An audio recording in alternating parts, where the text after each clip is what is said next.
I see. Amazing. And I saw you guys just posted this ice cream recipe.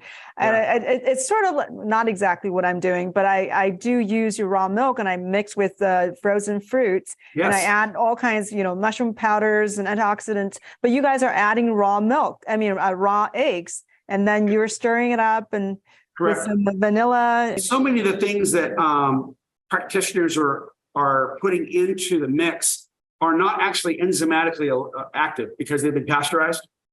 And what's interesting about raw milk is it's kind of it synthesizes things.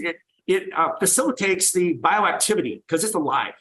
So the bacterial action, the enzymatic action, the raw fats, all these kinds of things kind of makes it come alive in the compost in your gut because nothing's dead. It's all alive. It's bioactive.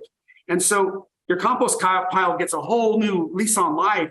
And these things that have been rendered fairly inert through whatever processing it is to put it in a pill or in a bottle actually have a chance at being bioavailable because bioavailability is what's really key to absorbing and utilization. Yeah. So are you saying if somebody has lactose intolerance, if they just keep on drinking a little bit of raw milk and gradually they could become completely tolerant? I actually don't put lactose intolerance diagnoses on people anymore. I believe it's pasteurization intolerance.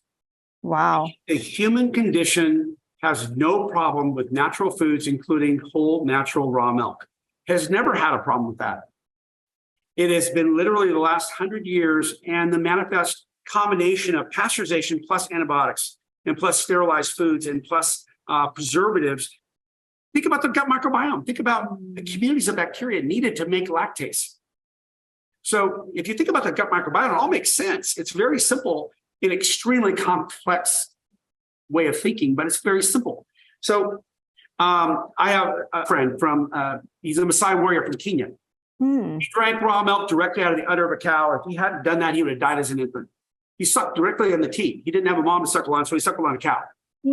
And he came to America, strong, healthy guy, lion fighter, went to Stanford University, graduated with Chelsea Clinton. His name is Kameli. And he got a hell of a case of Crohn's disease because he couldn't drink the pasteurized milk. And he went to soy milk, which really ran him off the rails. And he got a case of Crohn's disease by the time he was in his early 20s because he came here at like 18, 19 years old. And it was interesting how his gut was just completely destroyed by the American food because he was eating junk food. He really didn't have any idea about nutrition, even though the Maasai have a pretty distinct, nutritionally dense food, very close to the earth. He did not have that in his brain at all, and he went down the Cheetos, Doritos hole. And so his gut was shot. I got to know him through a movie producer in LA. He said, "You got to meet this guy."